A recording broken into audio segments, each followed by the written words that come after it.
मेरे साथ खोलिए न्यायों का पुस्तक उसका 2 अध्याय। न्यायों का पुस्तक उसका 2 अध्याय।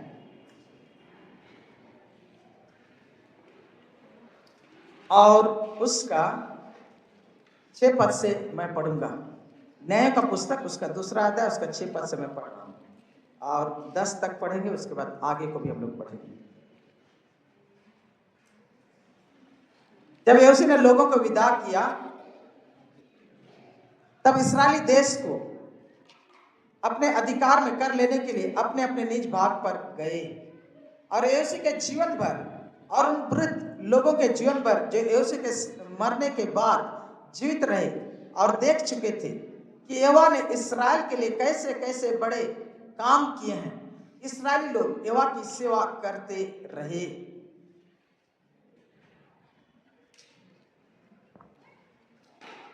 तब यहोवा का दास नून का पुत्र यहोशू 110 वर्ष का होकर मर गया और उसको तिम्नथेरेस में, जो एफ्राइम की पहाड़ी देश में गाश नामक पहाड़ के उत्तरी ओर है, उसी के भाग में मिट्टी दी गई। 10 पद। और उस पीढ़ी के सब लोग भी अपने अपने पितरों में मिल गए। तब उसके बाद जो दूसरी पीढ़ी हुई, उसके लोग ना तो यहोवा को जानते थे और ना उस काम को जो उसने इस्राएल के लिए किया था। फिर एक बार, और उस पीढ़ी के सब लोग भी अपने अपने पितरों में मिल गए। तब उसके बाद जो दूसरी पीढ़ी हुई, उसके लोग ना तो यहोवा को जानते थे और ना उस काम को जो उसने इस्राएल के लिए किया था। आइए हम सभी को झुकाएं, आपको बंद करें, इस हम प्रार्थना करते हुए हृदय हम तैयार करेंगे। पिता, इस समय तेरे वचन से हम देखते हैं, हमसे तू बोल और बातचीत कर। और हम प्रार्थना करते परमेश्वर प्रभु, हमारे हृदय हमारे मन को तेरे सामने लेकर आते हैं। हमारे हृदयों में से हर एक कठोरता को तू निकाल प्रभु, हर एक पथरीलापन को तू निकाल प्रभु, और हमारे हृदयों में जो झाड़ियां हैं जो तेरे वचन को दबाती हैं, उन्हें भी उखाड़ फेंक प्रभु। और हम प्रार्थना करते हैं हमारे हृदय, हमारे कलीसिया के प्रत्येक का हृदय परमेश्वर प्रभु उपजाऊ जमीन बने। इसलिए अपने वचन के द्वारा मुझे अयोग्य तेरे पात्र के द्वारा प्रभु जो योग्यता तुझ में पाई जाती है, उस समय हमारे जीवन को आशीषित करे परमेश्वर पिता। इस समय तू महिमान्वित होने पाए, हम बढ़े तू घटे प्रभु, यीशु मसीह के नाम में, आमीन। पिछले सप्ताह हम लोग देख रहे थे किस प्रकार विश्वास का प्रसारण जरूरत है। और पिछले सप्ताह का हम लोग का देखने का जो विषय था वो है विश्वास की विरासत का संप्रेषण। विश्वास की विरासत का संप्रेषण। अगर आप लोग के सामने जो वचन को मैंने रखा था, तो मैंने इस्राएल के इतिहास को आप लोग के सामने रखा, किस प्रकार परमेश्वर ने मिस्र देश से उन्हें निकाल कर लेकर आया।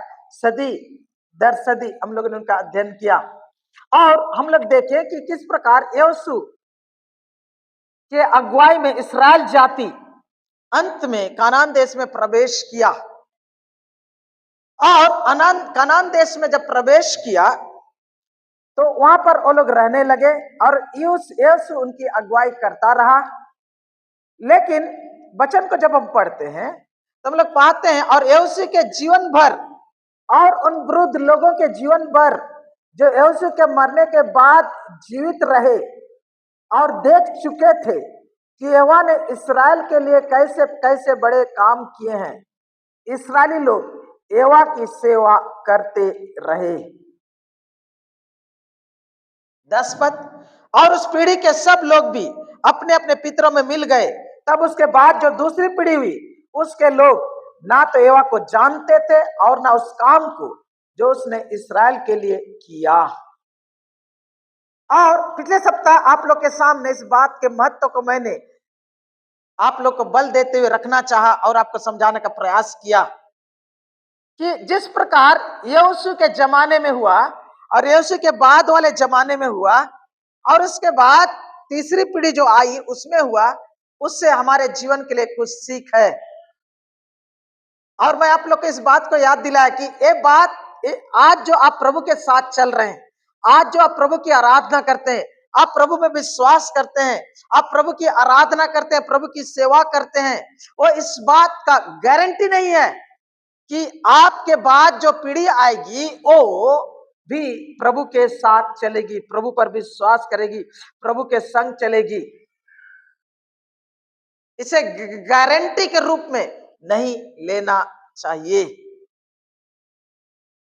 और इसके लिए क्या करने की जरूरत है उसे हम लोग देखेंगे। लेकिन यहां पर हम लोग देखते हैं कि यहोशू उनको लेकर आया, वो उन भीड़ में से था जो मिस्र से निकलकर आए थे।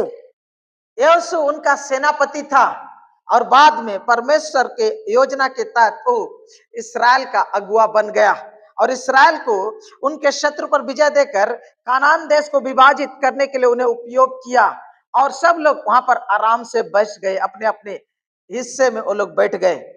हाँ, वहां डेरा बना लिए और वहां जीवन यापन करने लगे। और दूसरा चीज जो हम लोग देखते हैं कि वचन बताता है कि यहोशू के जीवन भर लोग प्रभु के पीछे चलते रहे। यहोशू के जीवन भर लोग किसके पीछे चलते रहे? यहोवा के पीछे चलते रहे। उसके बाद बोलता है उन वृद्ध लोगों के जीवन भर जो यहोशू के मरने के बाद जीवित रहे और देख चुके थे कि यहोवा ने इस्राएल के लिए कैसे कैसे बड़े बड़े काम किए, इस्राएली लोग यहोवा की सेवा करते रहे। दूसरा कौन लोग है? वो लोग यहोशू के जीवन भर खाली नहीं, यहोशू चला गया उसके बाद भी उन लोगों के जीवन भर जो लोग यहोवा के कामों को देख चुके थे, उनके जीवन भर भी लोग प्रभु के साथ चलते रहे। प्रभु के साथ क्या रहे? चलते रहे। और यहाँ पर यहोशू अपने जीवन का यात्रा को समाप्त किया। उसके बाद वो वृद्ध लोग जो सीनियर लोग थे, वो लोग भी जब इस संसार से कूच कर गए, जो तीसरी पीढ़ी आई यहोशू के बाद, वो पीढ़ी के बारे में यहाँ कहता है उस पीढ़ी के लोग सब लोग भी जो अपने अपने पितरों में मिल गए, तब उसके बाद जो दूसरी पीढ़ी आई उसके लोग ना तो यहोवा को जानते थे ना मानते। यह पहला चीज आप लोग को हम बताने का प्रयास कर रहे हैं वो यह है कि यहोशू के जीवन भर इस्राएली लोग परमेश्वर के साथ चलते रहे, यहोवा की पूछते रहे, उनके मार्गों पर चलते रहे। यहोशू के बाद जो वृद्ध लोग थे, जो लोग यहोवा के काम देखे थे, उनके जीवन भर भी इस्राएल जाति, पूरे इस्राएल जाति यहोवा के पीछे चलता था। लेकिन उसके बाद नहीं। इससे मैं आप लोग के सामने ये बात को गवाही दे बताने चाह रहा हूं कि यदि आप माता पिता के रूप में, यदि आप अगुआ के रूप में, यदि आप एक वृद्ध विश्वास में सीनियर व्यक्ति के रूप में अगर आप प्रभु के साथ चलते हैं, आप अगर प्रभु की सेवा करते हैं, अगर आप प्रभु का भय मानते हैं, तो आपके जीवन का प्रभाव क्या होता है मालूम है? कि आपके पीढ़ी, आपके साथ जीने वाली प्रत्यक्ष पीढ़ी जो है, उनके जीवन में आप छाप डालते हैं, उनके जीवन में आप प्रभाव डालते हैं और आपके जीवन के प्रभाव के फलस्वरूप दूसरे लोग भी, जो आपके परिवार के हैं, जो आपके खानदान के हैं, जो आपके पीढ़ी के हैं, वह भी यहोवा की सेवा करते हैं, परमेश्वर के संग चलते हैं। हालेलुया। इस बात को, नेगेटिव को खाली ध्यान मत दीजिए, पॉजिटिव को भी देखिए यहाँ पर। यानी कि आप अगर प्रभु के साथ चल रहे हैं, आप अगर प्रभु की आराधना और उपासना कर रहे हैं, आप प्रभु के प्रति विश्वस्त हैं, आप अगर परमेश्वर के प्रति वफादार हैं, तो क्या होता है? इसके जीवन का प्रभाव क्या बोलता है? यहोशू के जीवन भर और उन वृद्ध लोगों के जीवन भर भी। समझ मारा?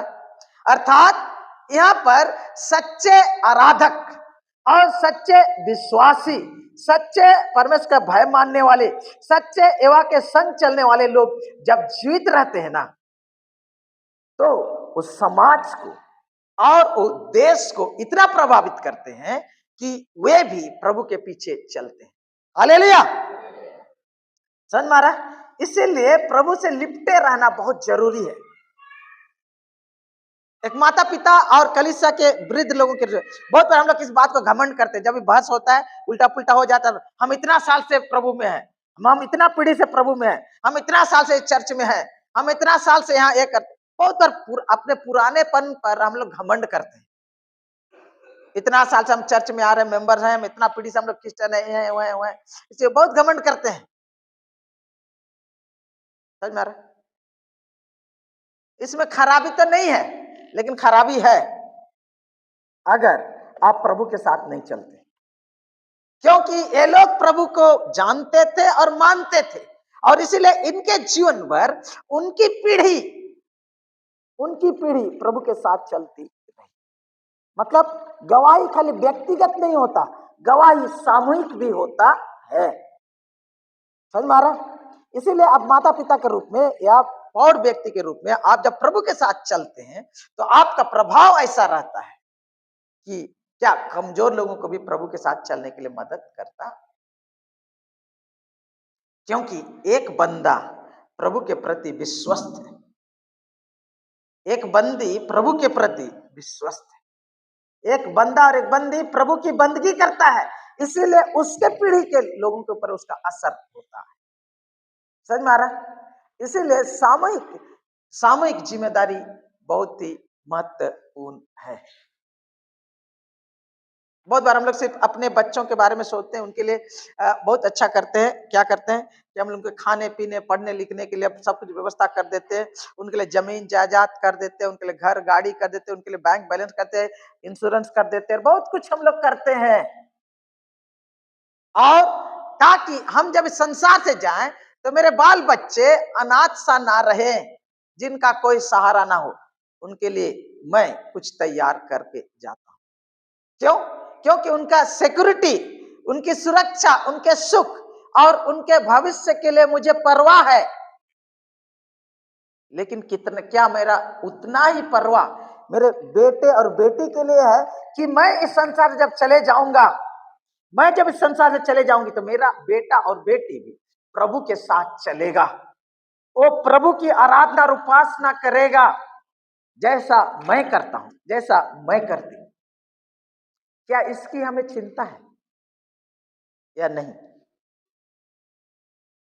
अगर नहीं तो 2 का 10 आपके आने वाले पीढ़ी के लिए लागू हो सकता है। यहां बोलता है उस पीढ़ी के सब लोग भी अपने अपने पितरों में मिल गए, तब उसके बाद जो दूसरी पीढ़ी हुई उसके लोग ना तो एवा को जानते थे और ना उस काम को जो उसने इस्राएल के लिए किया। ये वचन इस्राएल जाति के लिए बहुत, इंग्लिश बोलता है सैड कमेंट्री है, बहुत ही दुखद टिप्पणी है, टीका है, बहुत दुखद टिप्पणी और टीका है कि यीशु और उसके बाद में जो पीढ़ी थी, उसके बाद जो तीसरी पीढ़ी आई, वे लोग प्रभु को नहीं जानते, उनके कामों को नहीं जानते थे।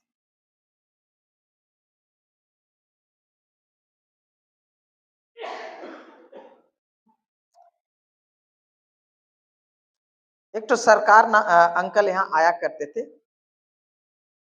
और वही तीसरा और चौथा वाला दूसरा और तीसरा बेंच में और दूसरा तीसरा और चौथा बेंच में ही बैठा करते थे। एक दिन आए और अपने मन के व्यथा को उन्होंने बताया और कहा कि मेरे बेटे के लिए प्रार्थना करिए, मेरी पत्नी नहीं रही और वो बहुत प्रभु में विश्वस्त है, कलीसिया में बुजुर्ग अवस्था में भी आते रहते थे, आराधना के लिए बहुत ही करते थे, लेकिन बोले अपने बेटे के लिए बहुत दुखी थे। क्यों? क्योंकि वो प्रभु के साथ नहीं चलता और प्रभु के साथ प्रभु को मानता भी नहीं, और ऐसा विद्रोही हो गया कि सामाजिक नियम कानून को भी वो नहीं मानता। और मैं अभी से 20 साल पुराना बात बता रहा हूं, अभी का बात नहीं बता रहा। और वो बोलता है कि वो शादी ब्याह पर भी विश्वास नहीं करता, अभी मेरा लड़का लिव इन रिलेशनशिप में जी रहा है, लिव इन रिलेशनशिप में जी रहा है,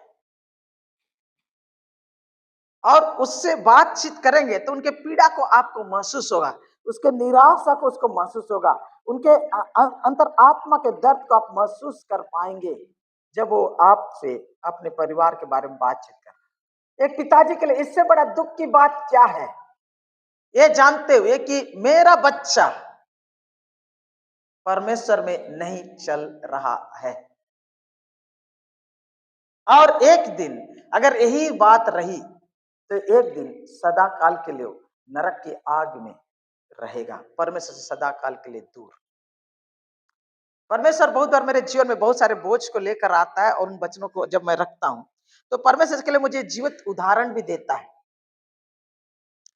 आज ही का बात मैं क्या वचन बोलूं, दो दो दो दो वचन के ऊपर, इसके ऊपर हम लोग अध्ययन करेंगे बोलते तो देख ही रहे थे, लेकिन दूसरा एक वचन भी था जिसको मैं तैयारी किया हूं और मैं वचन प्रचार करूंगा बोल के अंदर ही अंदर संघर्ष चल रहा है। प्रभु कौन सा वचन तू चाहता है कि कलीसिया के पास रखूं, क्योंकि पिछले सप्ताह जो अध्ययन किए तो उसको रखूं या जारी रखूं या नहीं। तो आराधना यहाँ शुरू हो गई, आराधना शुरू ही होने वाला था और ये लोग ऊपर आ रहे थे वर्शिप टीम। उसी समय मेरी बेटी आई, बोली एक अंकल है, फॉरेनर अंकल, आपसे मिलकर बातचीत करना चाहते। तो हमने बोला अच्छा कौन है, तो ये कपड़ा पहने। हम गए बाहर देखें तो हमारा एक पुराना एक आराधना में यहाँ आराधना करने रहता था, करीब कई साल कलकत्ता में रहकर सेवा किया। वो व्यक्ति यहाँ आया था और मेरे विवाह में उसने मुझे आशीषित किया था, हमको याद है, हमको याद है। तो यहाँ बहुत लोगों के बीच में सेवा करते थे, कलीसिया के साथ बहुत अच्छा जुड़ा हुआ था, पियानो बहुत अच्छा बजाता था।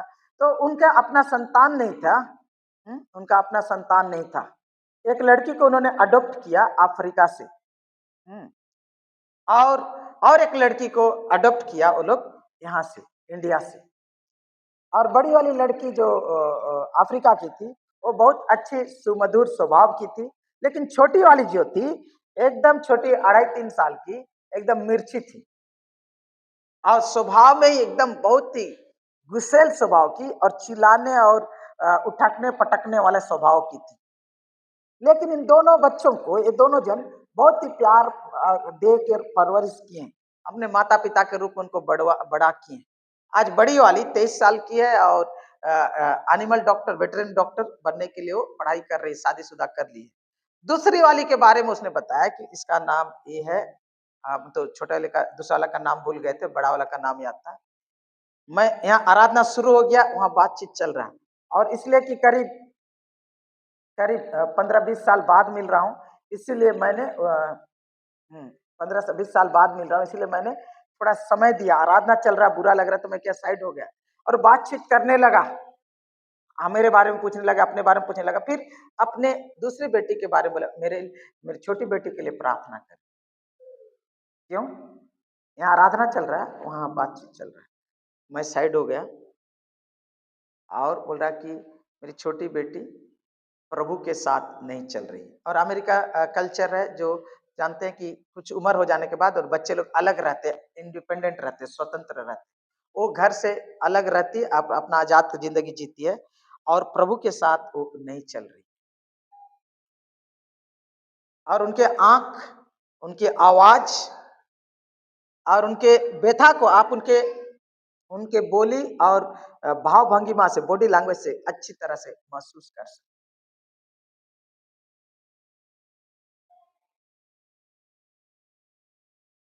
ये दोनों जन अपना कोख से तो पैदा नहीं किया, लेकिन उससे भी अधिक प्यार मोहब्बत दे के उनको परवरिश किया और एक सही राह में प्रभु में चल रही है।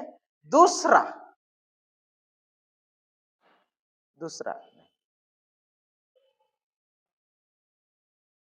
मैं खड़ा हूं और ये चीज बता रहा है, वो व्यक्ति भी मेरे ही उम्र का है।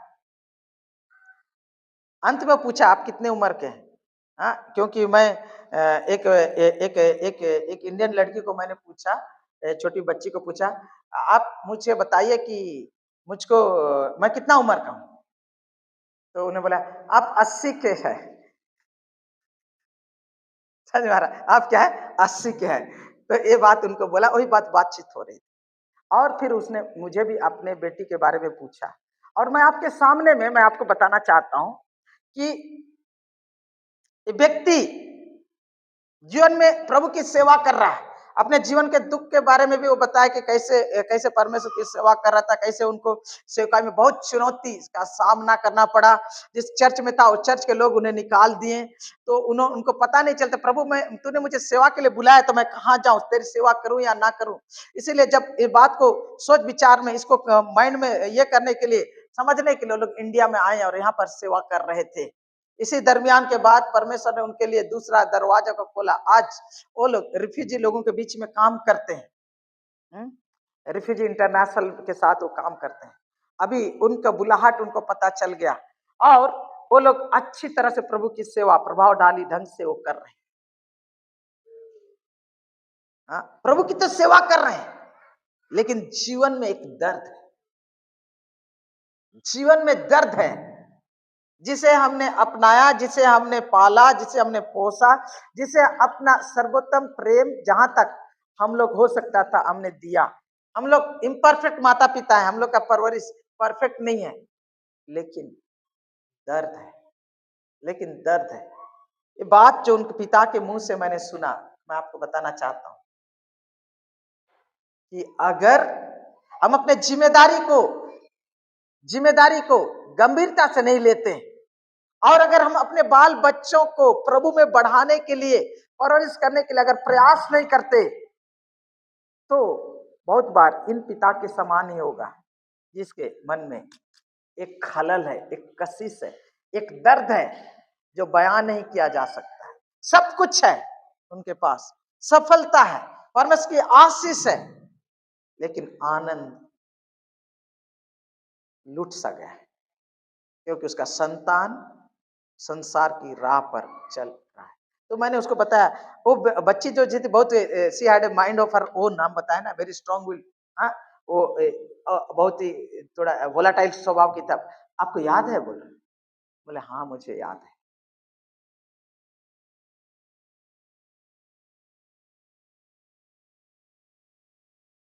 यहाँ पर बता रहा कि और उस पीढ़ी के सब लोग भी अपने अपने पितरों में मिल गए।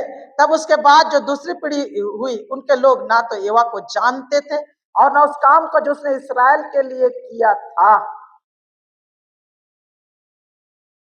क्या पहला चीज बताता है कि वो लोग परमेश्वर को नहीं जानते थे, और परमेश्वर ने जो इस्राएल जाति के लिए जो काम किया था उसके बारे में भी उनको पता नहीं था। तो जो बात को मैं रखना चाह रहा हूं ये है कि यहोशू के पीढ़ी में और यहोशू के बाद वाले पीढ़ी में कुछ तो ऐसा हुआ, कुछ तो ऐसा घटा, कुछ तो ऐसा माजरा है जो ये टिप्पणी यहां पर दी गई है।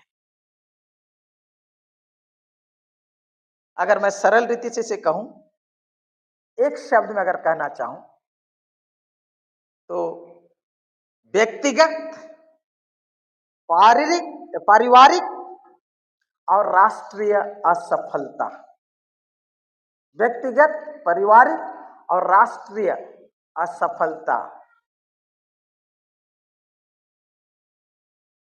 क्योंकि अगर आप इस्राएल के इतिहास को पढ़ेंगे और उसके ये पढ़ेंगे व्यवस्था विवरण को, तो हम लोग पढ़ेंगे तो 4 अध्याय में हम लोग पाते हैं, 4 अध्याय में हम पाते हैं, बोलिएगा मेरे साथ, 6 अध्याय, 4 अध्याय का 6 पद से।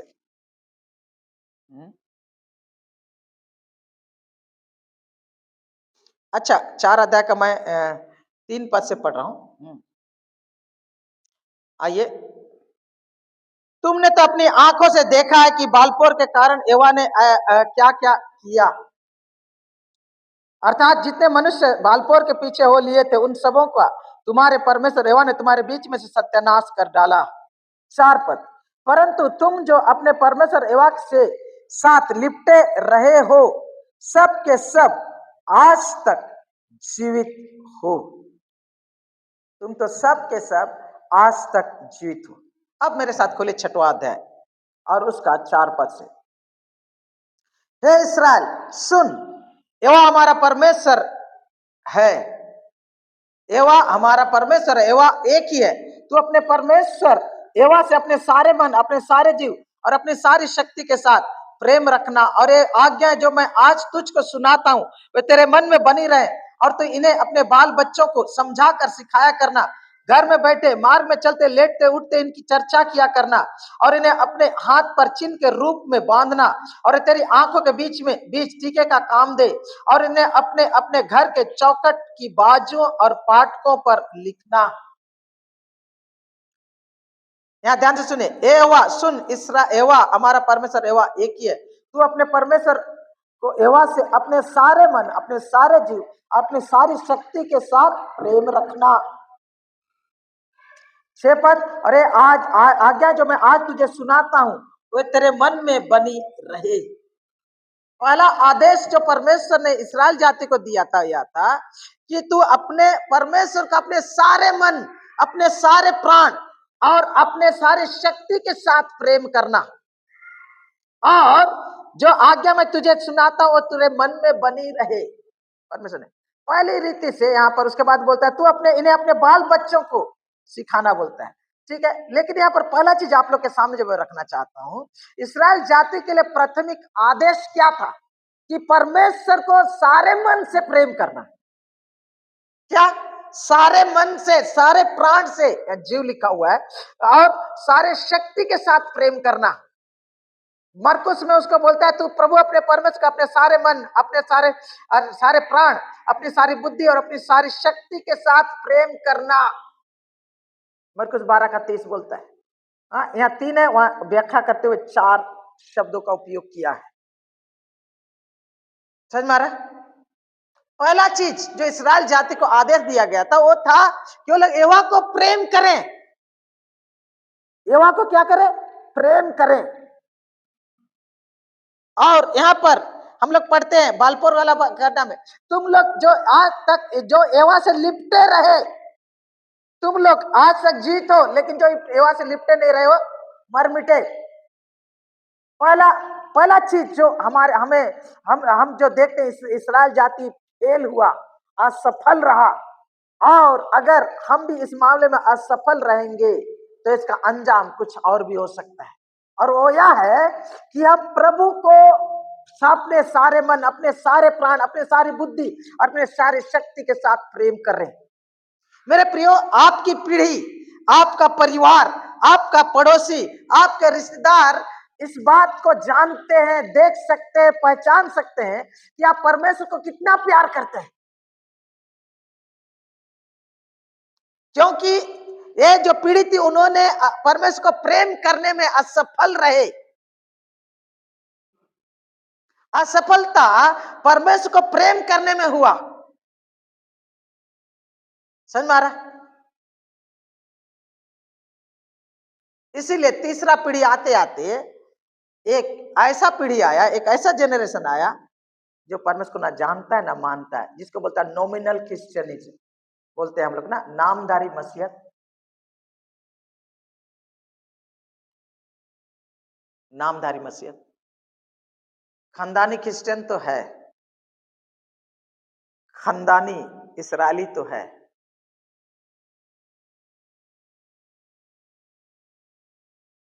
कौम के रूप में यहूदी तो है, लेकिन यहोवा को नहीं जानता, नहीं मानता।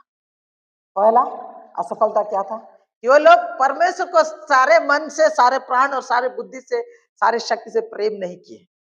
मेरे प्रियो, आपका और हमारा जिम्मेदारी, जैसे हम लोग जब शादी का क्लास जब हम लोग करते हैं तो शादी का क्लास जब हम करते हैं तो एक चीज को सिखाते हैं। एक पिता और एक माता अपने बच्चों को सबसे अच्छा तोहफा क्या दे सकते हैं? What is the best gift a father can give to his children? What is the best gift a mother can give to her children? सबसे सर्वोत्तम गिफ्ट एक पिता अपने बच्चों को क्या दे सकता है? एक सर्वोत्तम गिफ्ट, तोहफा एक माता अपने बच्चों को क्या दे सकती है? उसका जवाब क्या है मालूम? कि पति अपनी पत्नी को प्यार करे, पत्नी अपने पति को प्यार करे, और पति अपनी पत्नी को प्रेम करे।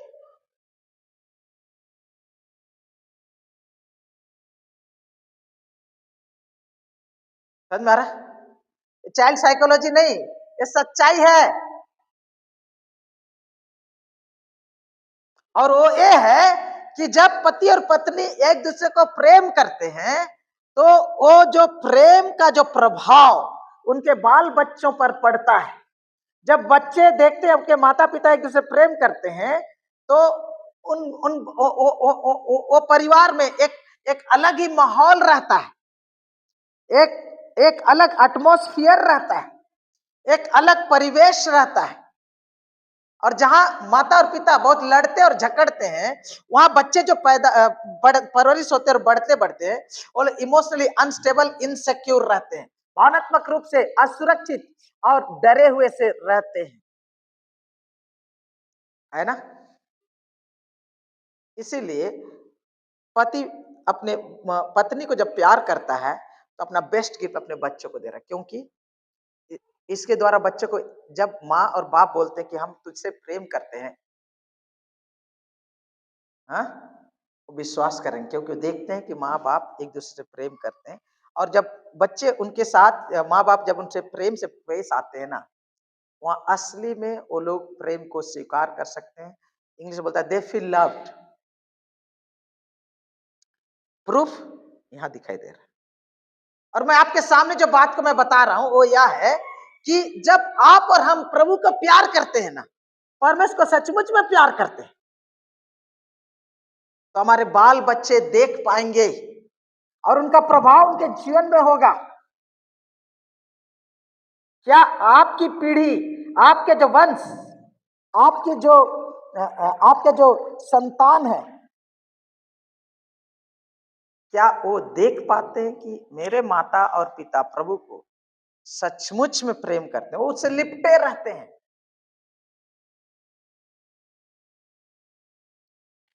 पहला असफलता वहीं पर थी, वो लोग प्रभु को तहे दिल से प्यार नहीं कर पाए। मेरे प्रियो, ये जिम्मेदारी हमारी बनती है। परमेश्वर का वचन कहता है प्रभु अपने परमेश्वर को अपने सारे मन, अपने सारे प्राण, अपनी सारी शक्ति के साथ क्या करना? प्रेम करना। और प्रेम दिखाई देता है, प्रेम छुपता नहीं। हम लोग जब हाई स्कूल और कॉलेज में पढ़ाई करते समय तो सिनेमा निकला था, प्रेम कभी झुकता नहीं, है ना। और गाना बहुत चलता था, हम लोग उस गाना सुन सुन के अपने अपने कुछ कुछ होते रहता था दिमाग में, एक तो अलग ही रहता था। साइकिल भी चलाएंगे तो कुछ अलग ही दिमाग में घूमते रहता था, है ना। चेहरा में अलग ही रौनक रहेगा, है ना। झुकता नहीं, घमंड है उसका। लेकिन मैं आपको समझ में बताऊं, प्रेम कभी छुपता नहीं। सच्चा प्रेम कभी छुपता नहीं, वो प्रकट होगा। उदाहरण देते रहते ना, कोई लड़का अगर कोई लड़की को प्यार करने लगा है, कोई लड़की लड़का को प्यार करने लगता है, मालूम है उसका बोली, उसका वचन, उनका व्यवहार, खड़ा होने का तरीका, अगर वो व्यक्ति कमरा में घुसा तो इसका अलग ही यहाँ से रंग ढंग शुरू हो जाता है, करंट लगने लगता, अब पता चल जाता है, छुपता नहीं। हाँ बोलता है, इंग्लिश में बोलता है love and each can not be hidden, ना। खुजली और प्यार छुपाया नहीं जा सकता, है ना। ठीक उसी प्रकार अगर आप परमेश्वर को सचमुच में प्यार करते हैं तो वो भी छुपाया नहीं जा सकता। आपके बच्चे देखेंगे, आपके बच्चे सीखेंगे कि कैसे प्रभु से प्यार करना है। क्या मैं प्रभु के लिए समय देता हूं? क्या मैं प्रभु की सेवा करता हूं? क्या मैं प्रभु का नियम और वाचाओं को पालन करता हूं? क्या मैं उनका आदर करता हूं? क्या मैं सम्मान करता हूं? क्या मैं आराधना करता हूं? या मेरे अंदर ही ऑलरेडी नामधारी मसीहत दिखाई दे रही है? कभी प्रभु का आराधना करूंगा, कभी नहीं, कभी वचन पढ़ूंगा, कभी नहीं, कभी प्रार्थना करूंगा, कभी नहीं, और प्रभु के मार्गों के बारे में कभी चर्चा तो होगी नहीं, तो गड़बड़ है मेरे प्रियो। पहला चीज उन्होंने कहा कि तो प्रभु अपने परमेश्वर को अपने सारे मन से। अगर आप यहोशू का पुस्तक को पढ़ेंगे और उसके बाद आप न्याय का पुस्तक को पढ़ेंगे तो आप पाएगा पहला चीज इस्राएल जाति की कि परमेश्वर के लिए प्यार नहीं है। इसलिए जो प्रार्थना करने की जरूरत है अपने लिए और ये है कि प्रभु ऐसा मुझे व्यक्ति बना कि मैं तुझे अपने सारे मन, अपने सारे प्राण, अपने सारे बुद्धि और अपने सारी शक्ति के साथ प्रेम करूं, और मेरे बच्चों के हृदय में भी परमेश्वर ऐसा काम कर, मेरे आने वाले पीढ़ी के लिए भी ऐसा काम कर प्रभु कि तुझे अपने सारे मन से सारे प्राण से, सारी बुद्धि से और सारी शक्ति से प्रेम करें। अगर एक चीज, अगर परमेश्वर को प्रेम करना सिखा दिए आप अपने जीवन के नमूने और नमूने के द्वारा, तो आप अपने कर्तव्य को पूरा कर चुके। सिद्ध नहीं हो सकते, परफेक्ट परवरिश नहीं दे सकते, लेकिन अगर इतना जान जाए आपके बच्चे कि मेरा माता और पिता परमेश्वर को प्यार करते हैं, और कैसे परमेश्वर को प्यार करना, प्रभु ने कहा यदि तुम मेरी आज्ञाओं मुझसे प्रेम करते तो मेरी आज्ञाओं को क्या करोगे, मानोगे। आइए अभी 4 का, उसी को 6 का 4 और 5 को फिर एक बार कोई पढ़ दे मेहरबानी करके, पढ़ दीजिएगा कोई जल्दी से।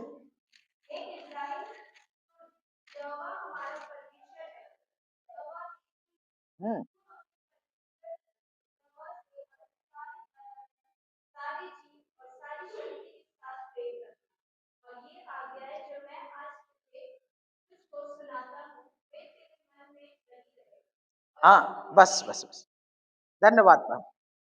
बोलता है तू हे इस्राएल सुन, एवा हमारा परमेश्वर एवा एक ही है, तो अपने परमेश्वर एवा से अपने सारे मन, अपने सारे जीव, सारे शक्ति और सारी शक्ति से प्रेम करना। ठीक है, यहाँ लिखा हुआ है। यहाँ एक चीज को मैं बोलना चाहता हूँ कि परमेश्वर हमारा एवा एक ही है। अगर जब मैं इस बात को बोलता हूँ तो ये बोलना नहीं चाहिए, लेकिन बोलने की जरूरत पड़ गई है। बहुत लोग प्रभु की आराधना भी करते हैं, लेकिन उसके साथ साथ और कुछ चीजों में भी वो लोग आराधना में भाग लेते हैं। उन चीजों में, पूजा आराधना में भाग लेते हैं, उन चीजों को मानते हैं, उन चीजों के सामने झुकते हैं, उन चीजों में हिस्सा लेते हैं। एक परमेश्वर यहोवा है और दूसरा कोई नहीं। हाँ, गाना हम लोग गाए ना, इसलिए हम गैरों के दर पे हाँ सर नहीं झुकाते। पढ़ेगा ना गाना का एक एक शब्द को समझिए वहां क्या लिखा हुआ है। हमारा परमेश्वर यहोवा सच्चा और जिंदा खुदा है। और उसके सामने जो कुछ भी जो कोई आता है वो उसके रहमत से खाली नहीं रहते, और इसीलिए हम गैरों पे दर पे सर नहीं झुकाते। लेकिन हम जानते कितने लोग क्या कलीसिया में तो है, लेकिन उनकी वफादारी एकमात्र सच्चा और जीवित परमेश्वर के प्रति नहीं, और चीजों के प्रति भी उनका मोहब्बत। हमारा परमेश्वर एक ही है, 10 तो नहीं। भजन संहिता 16 का 4 को पढ़ेंगे तो पाएंगे पढ़ेगा कोई, क्या बोलता है, और मैं उनके लहू वाले तपावन नहीं चढ़ाऊंगा, और नहीं चढ़ाऊंगा। पढ़ेगा कोई 4 पद, और जो पराए उनका दुख क्या हो जाएगा, बढ़ जाएगा। बस हाँ, उसका नाम अपने होठों पे नहीं लूंगा। मेरे प्रियो, यहीं पर खिचड़ी अगर कर लिए तो फिर तो आपका परिवार आगे वाला जमाने में खच्चर वाला खिचड़ी तो होगा ही। समझ में आ रहा है? दूसरा चीज, तू अपने परमेश्वर एवा के सारे मन से प्रेम रखना, और ये आज्ञा जो मैं आज तुझको सुनाता हूं तेरे मन में बनी रहे। दूसरा चीज परमेश्वर बोला, पहला चीज क्या बोला मालूम है, पहले दिल से परमेश्वर को प्यार करो बोलता है, एवा को दिल से प्यार करो। ठीक है, दिल से प्यार करो। दूसरा बात बोलता है उसे तुम दिमाग से प्यार करो। ये जो बातें मैंने तुम्हें नियम कानून जो बताए हैं पुराने नियम में जितना आया मतलब वो तुम्हारे मन में, तुम्हारे माइंड में, तुम्हारे दिमाग में क्या रहे, बनी रहे, रिमेंबर। समझ में आ रहा? यानी कि परमेश्वर के वचनों को अपने हृदय में जगा देना। कोलोसी 3 का 16 क्या बोलता है, और परमेश्वर के वचन को अधिकाय से अपने जीवन में बसने दो, अपने हृदय में बसने दो। और क्या बोलता है, और सिद्ध ज्ञान सहित एक दूसरे को क्या करो, पढ़ दीजिएगा कोई।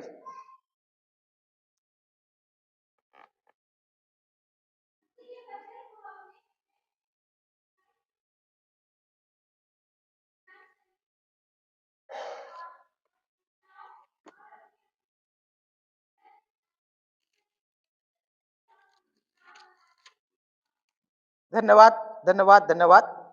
मसीह के वचन को अपने हृदय में अधिकाई से बसने दो। दो बोल रहा, समझ में आ रहा?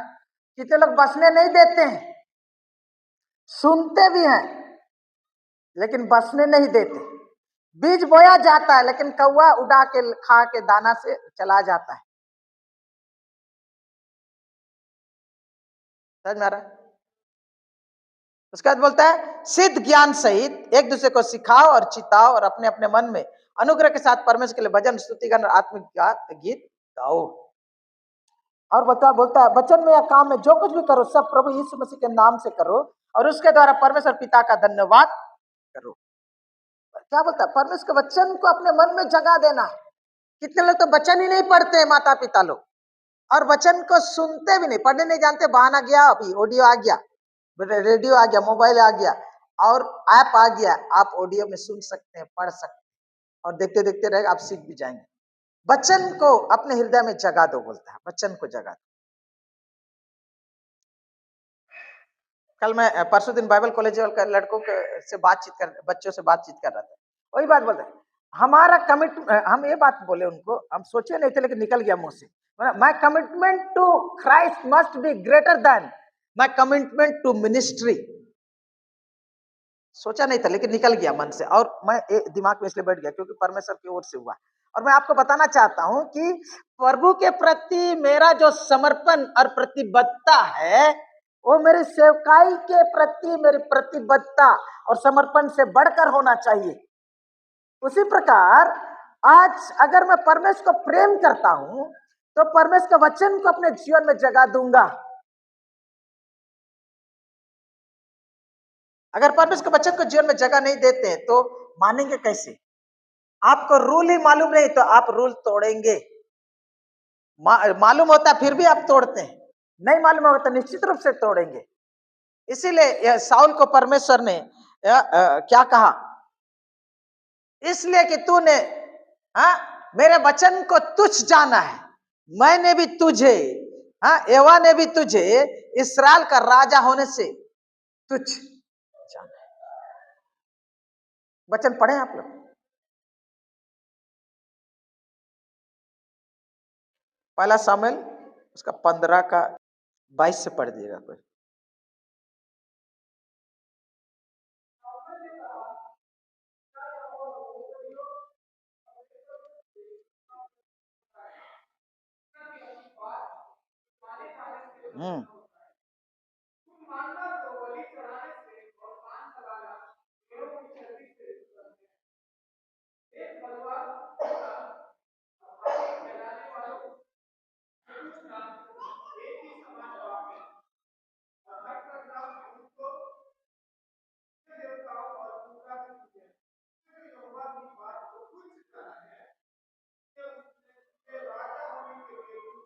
क्या बोलता है? तूने जो एवा की बात को तुच्छ जाना इसलिए उसने तुझे राजा होने के लिए तुच्छ जाना है। मेरे साथ अभी खोलिए पीछे 26 पद से। शमूएल ने साउल से कहा मैं तेरे साथ ना लौटूंगा क्योंकि तूने एवा की बात को तुच्छ जाना है और एवा ने तुझे इस्राएल का राजा होने के लिए तुच्छ जाना है। परमेश्वर के वचन को तुच्छ मत समझिए। तुच्छ मतलब इज ऑफ नो इम्पोर्टेंस, कोई महत्व का नहीं, उसका वैल्यू नहीं समझते, उसके कदर नहीं करते, उनके महत्व को, उनकी प्रधानता को, उनके प्राथमिकता को, उनके वजन को, उसके आदर को आप नहीं समझते। अगर परमेश्वर के वचन को आप कदर नहीं करते, इज्जत नहीं देते तो आप पालन कैसे करेंगे? और अगर आप परमेश्वर के वचन को कदर नहीं करेंगे तो परमेश्वर आपका भी कदर नहीं करेगा। तो अपने वचन को क्या रखना? मेरे वचन को अपने तुम्हारे हृदय में रखना, तुम्हारे मन में रखना बोलते। मेरे आइए मेरे साथ खोलिए इसी पुस्तक का 1 का 2 का मैं 2 का इसी पुस्तक का पहला शामिल उसका 2 का 30 को कोई पढ़ दीजिएगा।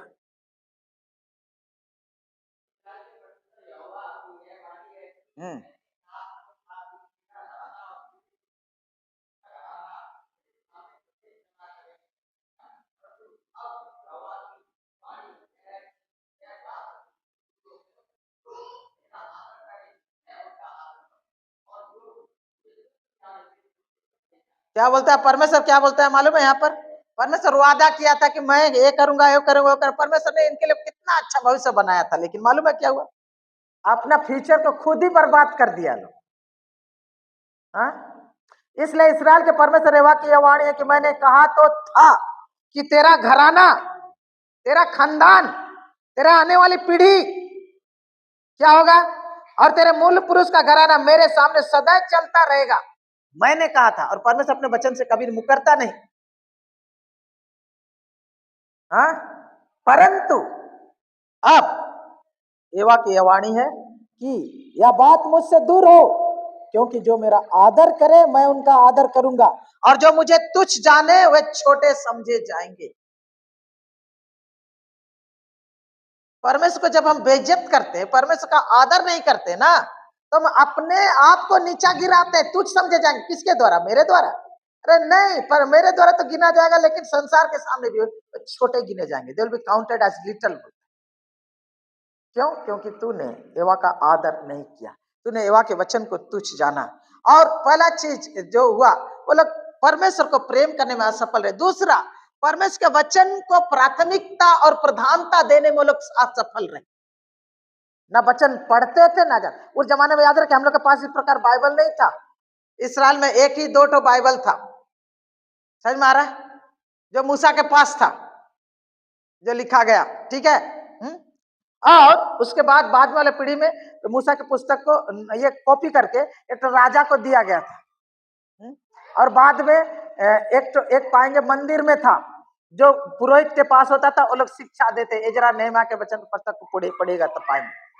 लेकिन आज वो प्रॉब्लम नहीं है। आज घर घर परमेश्वर का वचन मिलता है। और मैं ये बात बोलता हूँ, आप लोग अपने बच्चों के बर्थडे में हजार रुपया का, 10,000, 15,000, 20,000 रुपया का गिफ्ट देते हैं। हाँ, आईफोन गिफ्ट करते हैं, लेकिन बहुतों के लिए ये सच है, उन्होंने अपने बच्चे को 200 रुपया, 300 रुपया, 500 रुपया, 1000 रुपया का एक बाइबल गिफ्ट नहीं किया। उसके लिए मिलेगा पास्टर, कैसे? हाँ, फ्री में।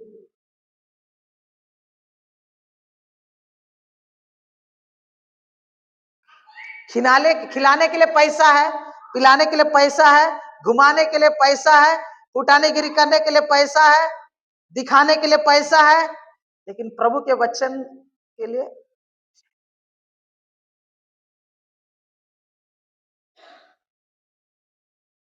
और पुराना था। बोले कहाँ? ओ नहीं, क्या हो गया, फट गया। बोले कितना दिन हुआ? 3 साल हुआ, लेकिन एक तो नया बाइबल नहीं है घर।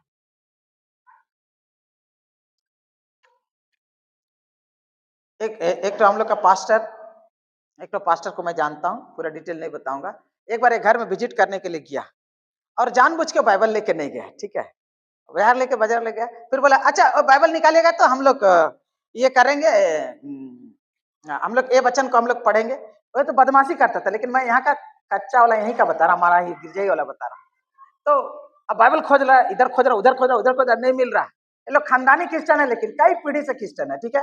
घर में बाइबल ही नहीं है, ठीक है, बाइबल नहीं है। और बड़ा बड़ा काम करना चाहता है प्रभु के लिए, ठीक है। फिर बोला अच्छा मोबाइल में बाइबल, मोबाइल में भी बाइबल नहीं।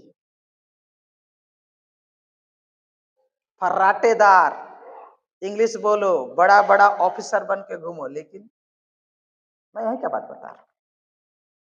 परमेश्वर बोलता है कि मेरी बातें जो मैंने तुम्हें कही तुम्हारे मन में बनी रहे, तुम्हारे माइंड में रहे। वचन भजन संहिता को पढ़ते बोलता है क्या पाते हैं? जवान अपने चाल चलन को कैसे शुद्ध रखे, तेरे वचन के अनुसार चलने से। मैंने तेरे वचन को अपने हृदय में क्या रखा है? संजोए रखा है, कि तेरे विरुद्ध क्या करूं? मेरे प्रियो, वचन को प्राथमिकता दो। आपके परिवार में पता चलता है, यहाँ के लोग वचन को प्राथमिकता देते हैं, उनके जीवन में परमेश्वर का वचन महत्व रखता है, पढ़ते हैं, चर्चा होता है, सिखाते हैं। एफिसी 4 का 6 को पढ़ते तो हम लोग पाते 3 और 4 में बोलता है, हाँ तू क्या बोलता है? हे लड़के वालों, अपने बाल बच्चों को रीस ना दिलाओ, परंतु प्रभु की भय और शिक्षा। हाँ, क्या बोलता है? शिक्षा देते हुए उनका क्या करो, प्रभु के भय और शिक्षा देते हुए क्या करो, उनका पालन पोषण करो। पहला चीज वचन को महत्व दीजिए। यहाँ वो लोग असफल रहे, यहाँ वो लोग असफल रहे। तीसरा वहां हम लोग देखते हैं कि बोलता है तो अपने बच्चे को सिखाया करना, सिखाया करना। मार्ग में चलते उठते बैठते राह में है क्या करना, ये करना। और अपने चौखट में परमेश्वर के वचन को लिख के रखना, अपने बाजुओं में परमेश्वर के वचन को बांध के रखना, अपने झालर में, कपड़ों के झालर में उसे परमेश्वर के वचन को बांध के रखना। बोलता है मतलब दिनचर्या में, लाइफस्टाइल में, हर पल हर मौके पर परमेश्वर के वचन की चर्चा किया करना। 6 पद को पढ़िए, 6 का 6 को व्यवस्था विवरण।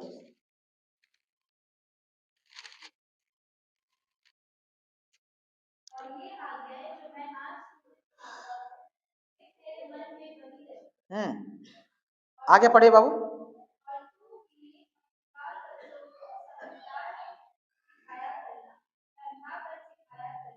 क्या करना, समझाकर सिखाया करना। और घर में बैठे मार्ग पर चलते लेटते उठते इनकी चर्चा किया करना।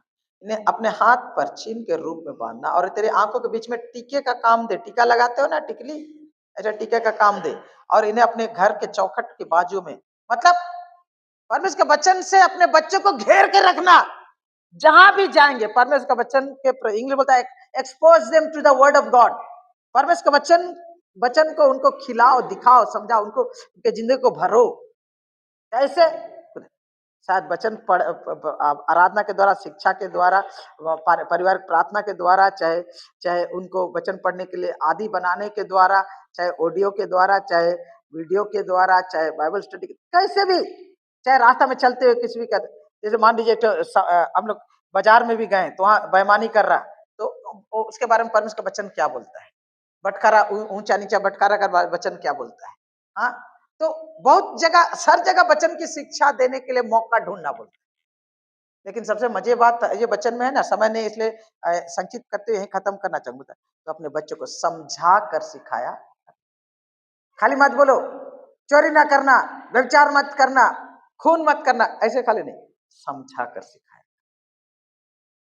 और समझा कर सिखाने के लिए खुद को समझने की जरूरत है, और खुद को समझने के लिए अध्ययन करने की जरूरत है, सीखने की जरूरत है, जानने की जरूरत है।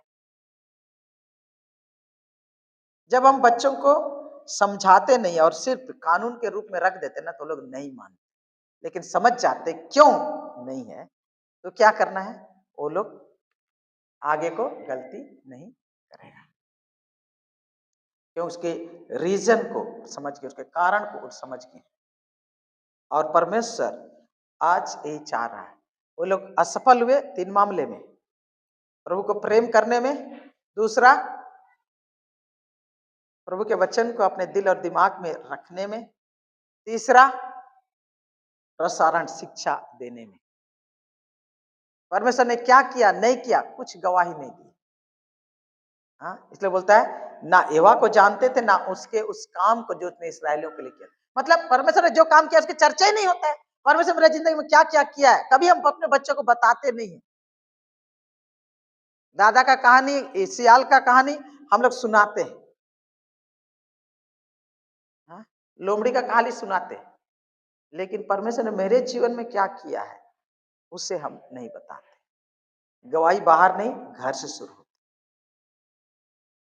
चर्चा करो, इतनी बार चर्चा करो कि बच्चे बोले हाँ मालूम है, मालूम है, हाँ सच मारा है, आपको बोलने ना दे। क्यों? क्योंकि आपने उसको इतना बार बताया है, आज सुनना नहीं चाहता है। लेकिन जब जिंदगी में, इंग्लिश बोलता है, टफ सिचुएशन में आएगा ना,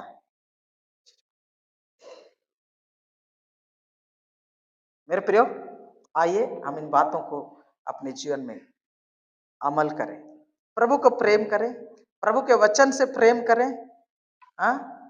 और प्रभु के वचन को अपने बाल बच्चों को सिखाएं, ताकि हमारा अगला पीढ़ी एवा से अनजान नहीं, उसके काम से भी अनजान ना हो। हम तो सही प्रार्थना करते पिता, आज हम प्रार्थना करते हमारे भाई बहनों के लिए, हमारे यही हम प्रार्थना करते हैं मैं अपने लिए, मेरे अपने अपने परिवार के लिए प्रार्थना करता हूँ कि हमें इस मामले में असफलता की गलती करने से बचा प्रभु। अपने बाल बच्चों के लिए हम लोग बहुत कुछ कर रहे हैं, लेकिन अपने विश्वास का विरासत हम उन्हें नहीं दे रहे हैं कि यहोवा कौन है, यहोवा ने मेरे जीवन में क्या किया, इस्राएल के जीवन में क्या किया, क्रूस पर अपने पुत्र के द्वारा क्या किया, इसे हम अपने बच्चों को बता पाए। प्रभु आज हम प्रार्थना करते हैं हमारे बाल बच्चों के लिए, जवानों के लिए प्रभु, कि वे तुझे व्यक्तिगत रूप से जाने और तेरे कामों को भी जाने प्रभु, कि तू कितना महान है, ताकि जब वो गाते हैं प्रभु यीशु मेरा जिंदा खुदा, तो खाली सुर के लिए नहीं प्रभु, जीवन के अनुभव के आधार पर, कसौटी पर, अनुभव के कसौटी पर जानते हुए कि यहोवा जिंदा है, ये गीत को गाएं। इसलिए परमेश्वर प्रभु आज हम प्रार्थना करते हैं हमारे कलीसिया में, हमारे जीवन में, हमारे परिवारों में अपने जीवंत होने के, अपने सामर्थ्य को प्रभु चिन्ह और चमत्कार के द्वारा प्रकट कर, और हमें प्रभु इसकी चर्चा करने वाला बना, ताकि हम विश्वास की विरासत अगले वाली पीढ़ी को दे सके। ये प्रार्थना हमारे उद्धार करता प्रभु यीशु मसीह के नाम में मांगते, आमीन। और अब त्रिएक परमेश्वर पिता पुत्र पवित्र आत्मा हमें से प्रत्येक के साथ और खासकर हमारे आने वाली पीढ़ी के साथ बनी रहे, आमीन।